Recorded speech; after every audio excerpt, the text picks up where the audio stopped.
물고기를 떠먹여 드리는 것보다는 단지를 찾는 법이 기술돼 있거든요. 이런 걸 잡으시면 지방이건 어디건 수익은 꼭 볼 수 있다고 봅니다. 그래서 오늘 제가 생각했을 때는 천만 원으로 한 1억까지도 충분히 가능한 뭐 이런.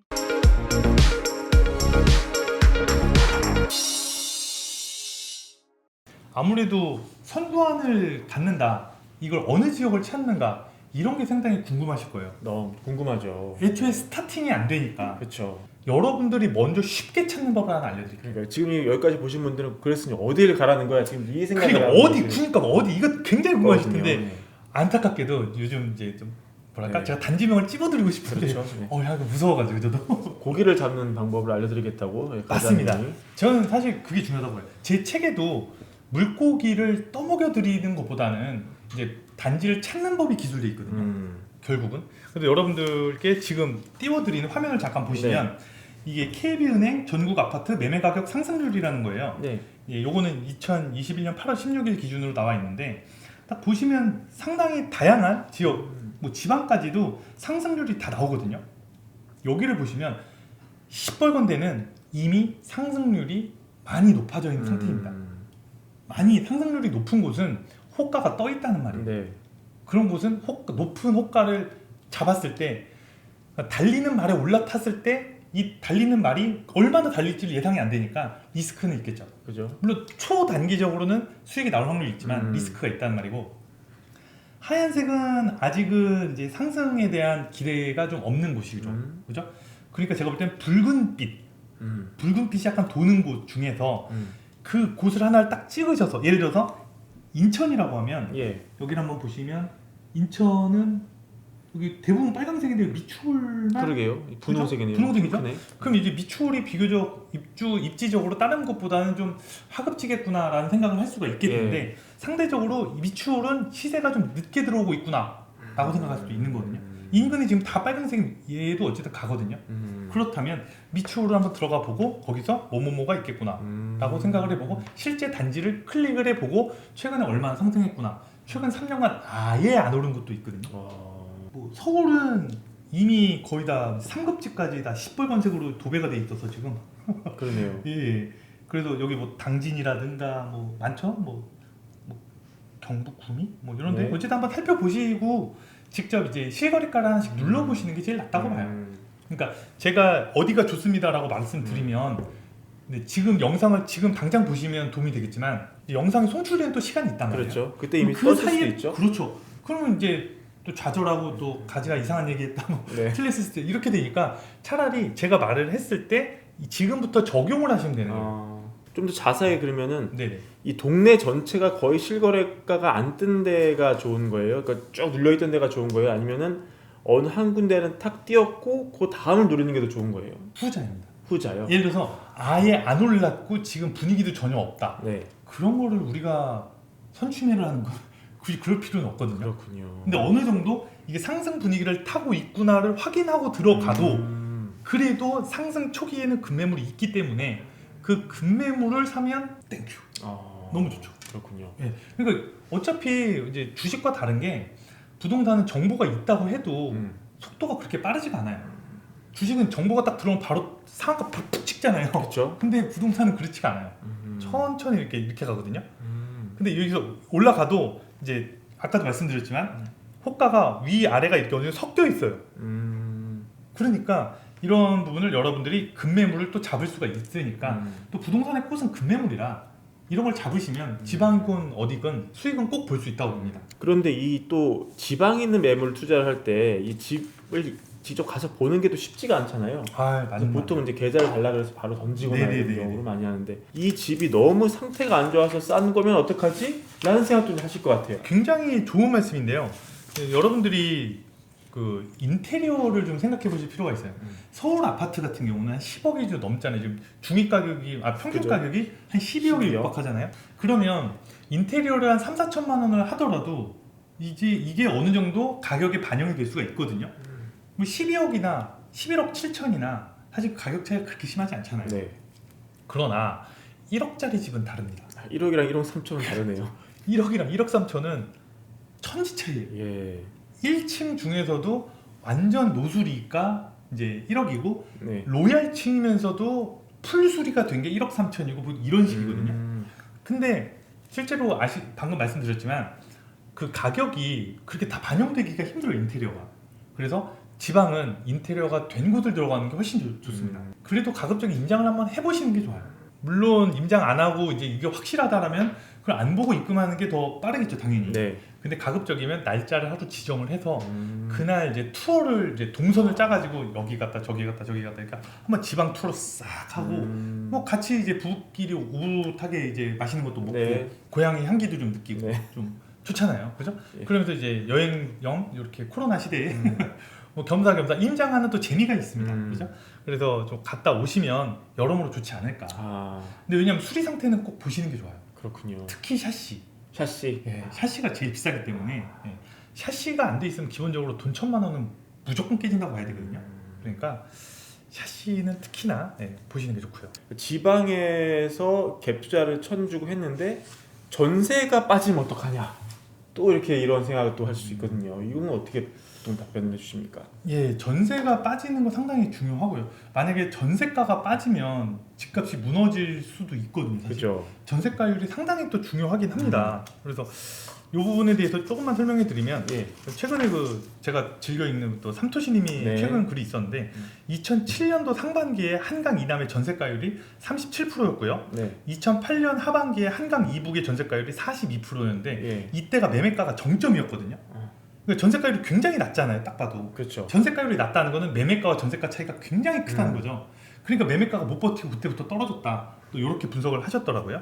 그래서 현재는 55% 수준이다라고 하고요. 저도 어느 정도 일정 부분 동의하는 부분이 있는데 네. 지방도 역시 마찬가지죠. 실수요가 결국은 전세고 미래 가치를 우리가 예상하는 게 매매가거든요. 네. 그죠? 그러면 이제 현재 실질적으로 사는 사람들의 실수요의 가치가 좀 떨어진다면 그 매매가에도 영향력을 받을 수밖에 없고요. 그렇다면 우리가 아까도 말씀드렸지만 뭐 입주 폭탄이 들어오면 당연히 전세가가 떨어지니까 네. 그러니까 이런 부분을 피해야 된다라는 거고요. 제가 볼 때 뭐 특히 호재가 있지 않더라도 전세가는 일반적으로는 크게 떨어지지는 잘 않거든요. 악재가 펼쳐지면 무조건 떨어지겠죠. 그러니까 호재와 악재를 자세히 보시면서 최근에 이 동네에 어떤 이슈가 있는지 좀 확인해 보시는 게 상당히 중요하다고 봅니다. 네, 아까 이 인테리어가 된 집을 사는 게 좋다고 말씀을 하셨는데요. 그 외에 뭐 우리가 참고해야 될 다른 변수, 뭐 가구수라든지 뭐 준공 연한 이런 것도 좀 짚어볼 게 있을까요? 아, 상당히 중요한데요. 기본적으로 이제 서울 아파트 같은 경우도 마찬가지지만 좋은 곳이 더 먼저 오르거든요. 네. 당연히 그러니까 여기 한번 잠깐 보시죠. 1급지 압구정의 한 단지인데요. 네. 여기 보시면 2017년도부터 쫙 올라가거든요. 두 번째 2급지는 이제 방이동의 한 단지인데요. 네. 여기는 2019년도부터 이렇게 쫙 날아가는 느낌이 좀 들죠. 다음은 3급지입니다. 예. 3급지인데요. 여기는 또 2020년도부터 이렇게 쭉 날아가거든요. 다음은 4급지인데 여기 2021년 올해부터 날아가거든요. 이게 신기하네요, 진짜. 굉장히 좀 자료로 저는 생각을 하는데 여기보다도 좀 더 외곽 4급지 끝부분이 동두천. 근데 거기도 올해 초에 샀으면 갭이 막 1,000만 원 막 이랬는데 지금 막 1억 5천씩 올랐거든요. 이런 데가. 그렇군요. 그러니까 이렇게 보시면 결국은 지방도 마찬가지고 서울도 마찬가지고 좋은 곳이 먼저 친다라는 것이고요. 지방도 마찬가지로 세대수가 좀 많은 게 좋고 지방도 이제 지하철이 있는 곳이 있거든요. 그럼 지하철에서 역세권이면 더 좋은 거고. 그런데 여기서 약간 포인트가 궁금하신 거잖아요. 구체적으로 얼마나 이게 궁금하시니까. 그렇죠. 세대수는 최소한 관리소가 있어야 한다고 봐요. 관리소가 있어야 된다. 예. 네, 관리소가 있고 이제 간단한 이제 불편사항 민원들을 해결해 줄 수 있는 이제 경비 어르신분들이 좀 있어야 예. 한다고 생각하고요. 500세대 정도 너무 좋다고 봅니다. 최소. 그리고 지방 아파트 같은 경우는 리스크를 대비하는 차원에서 그래도 세대수가 어느 정도 받쳐주는 곳으로 먼저 가시는 게 좋지 않을까 생각을 하고요. 네. 그리고 500세대 정도가 넘으면 운영도 좀 되고 이제 관리비라는 것도 있죠. 그리고 수요가 어느 정도 받쳐주기 때문에 시세도 잘 타거든요. 당연히 세대수는 많을수록 좋은 겁니다. 그리고 지방 투자의 경우도 역시 연식의 경우는 신축이 좋습니다. 근데 서울과 달리 지방은 더욱더 신축이 좋습니다. 더욱더. 왜냐하면 서울 같은 경우는 나중에 시간이 지나면 부셔지고 재건축이 되고 재건축이 안 되면 리모델링이 되고 그렇죠. 그렇게 되는데 지방은 사실 그렇게 쉽게 재건축을 결성하기가 어렵거든요. 지방이라고 안 되는 건 아니고요. 물론 뭐 대구 수성구라든지 부산 해운대구라든지 당연히 되죠. 엄청난 재건축이 가능한데 모든 지방이 그렇게 다 되는 건 아니거든요. 그랬을 때 우리가 지방 투자의 경우 당연히 신축이 좋으니 또는 재건축 이슈가 벌어질 수 있는 곳이라면 그것도 눈여겨볼 만 하겠죠. 네. 예를 들어서 용적률이 지나치게 낮거나 100%가 안 된다거나 서울은 보통 한 200%는 거의 다 넘거든요. 그죠? 그리고 인근의 확장성이 떨어져서 공급 물량이 나올 수 없는 곳인데 연식이 좀 됐다라면 재건축 이슈가 혹시 나올 수도 있으니 또 인근에 그 스페셜한 좀 단지만에 뭐가 있다라면 예를 들어 중간에 뭐 일자리가 딱 껴있는데 이 산업 단지 혁신 도시 그렇게 해서 이 주변에 단지가 쭉쭉쭉쭉 있는데 여기를 이제 재건축하지 않으면 이 근처에 지을 땅이 없다라면 상당히 좋은 곳이죠. 그죠? 그렇군요. 근데 이런 걸 우리가 판단하기 어렵다면 그냥 신축으로 가시는 게 좋다고 봅니다. 지방의 경우. 지방에서 1급지로 가려면은 이제 1급지 제일 먼저 오를 거니까 선취매를 해야지 이제 가능하잖아요. 그렇죠. 그럼 지방도 그럼 한 2급지 정도 노리는 게 제일 현실적인 방법이에요? 그렇다고 봅니다. 지방도 이제 대구 수성구는 아까 말씀드렸지만 부산 해운대구 같은 경우 엄청 비싸거든요. 뭐 해운대구 LCT 같은 데는 뭐 말도 못하는 거고 이제 그런 데는 사실 논외로 해야 되고 네. 근데 일반적으로 봤을 때도 한 10억, 20억 이런 데도 뭐 심심치 않게 볼 수 있어요. 근데 그런데 이미 오른다면 오르는 걸 좀 보고서 인근에 아직 약간 시세를 덜 탄 곳이 있는데 그런 곳을 우리가 사면 되는데 이미 올라버린 곳을 우리가 잡아가지고 더 올라갈 거야 가지야 막 이래버리면 상당한 리스크가 있는 거잖아요. 저는 이제 여러분들이 리스크를 감당하게 하고 싶지가 않거든요. 네. 그래서 오늘 제가 생각했을 때는 천만 원으로 한 1억까지도 충분히 가능한 뭐 이런 부분을 좀 말씀드리고 싶고요. 제가 2019년도에 상당히 좀 괜찮은 곳이다라고 생각해서 2019년도에 이제 갭 500만 원으로 살 수 있는 단지라고 말씀드렸던 네. 부분인데요. 네. 시흥시 월급동. 네. 여기 월판선이 또 뚫리거든요. 월급 판교선. 그랬는데 이게 너무 안 오르고 오히려 좀 계속 마이너스 하향 추세였잖아요. 여기 보시면 네. 쭉 하향 추세거든요. 이렇게 그러네요. 보면. 그런데 여기서 제가 여기 괜찮다. 지금 사기 딱 어. 좋다라고 해서 올렸는데 그 당시 500만 원 주고 샀으면 예. 지금 1억 5천 정도가 올랐으니까 와, 3,000%? 그렇죠. 네. 3,000%. 하지만 그러면- 지금 서울 수도권에는 이런 데는 없다는 거죠. 이미 다 올랐다. 없다기보다는 거의 없다. 거의 없다. 이게 99% 없다. 그렇죠. 99% 없다. 99% 없다. 거의 없다고 봅니다. 제가 사실 얼마 전에 한번 찾아봤는데 뭐 평택부터 해서 공급 물량 엄청 많았던 곳들 있잖아요. 그런 것조차도 엄청나게 다 올랐어요. 뭐 여주 할 거 없이 경기도 할 거 없이 거의 다 올랐어요. 그래서 제가 볼 때 서울 경기권을 지금 급매물로 잡기는 약간 어렵다. 또는 이러는 건 있어요.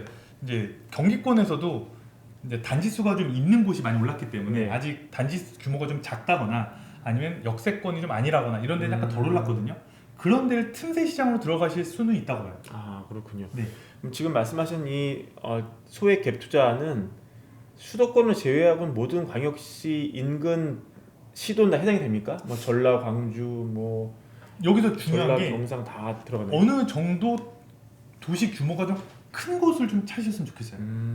도시 규모가 너무 작으면 이게 인구수가 그렇게 막 우리가 이제 예상하기도 좀 어렵고 예. 우리가 예상할 수 있는 범위가 상당히 낮잖아요. 근데 인구수가 어느 정도 받쳐주면 거기 내에서 어느 정도 자생적으로 좀 할 수 있는 부분이 있거든요. 가급적이면 시 지역으로 좀 가시는 네. 게 예, 군보다는 좀 시가 좀 낫지 않을까라는 생각을 해요. 그렇다고 군이 투자 가치가 없다는 건 아니지만 군도 선구안 있게 잘 찾으시면 엄청 좋지만 시가 좀 더 낫지 않을까 싶어요. 이게 어디에 있는지는 상관이 없는 거죠. 강원이냐, 뭐 예, 제주냐, 그럼요. 전라냐, 경상이냐 그럼요. 전혀 상관없는. 그렇죠. 근데 여러분들께서 직접 찾으실 수 있게 제가 물고기를 잡는 법을 계속 하나씩 네. 던져드리니까 네. 이런 거를 하나씩 해서 좀 적용을 좀 해보시면 되고 유튜브에 댓글을 달아주잖아요. 궁금한 점을 이제 물어보시면 제가 그래도 그런 걸 좌시하진 않아요. 그래도 가볍게라도 댓글을 꼭 답글을 달아드리거든요. 그럼 이제 이분은 좀 이런 부분을 좀 놓치고 있는 것 같다 그러면 제가 이 부분은 좀 놓치고 계신 것 같습니다. 또는 이 부분은 좀 더 이런 부분을 주의 있게 보셔야 한다. 네. 이런 걸 좀 알려드리면 좀 낫지 않을까요? 주택 마련 주식 대박 매불이 하나면 오케이입니다. 매불이 구독 누르시면 부자 됩니다. 좋아요 누르시면 더 부자 됩니다.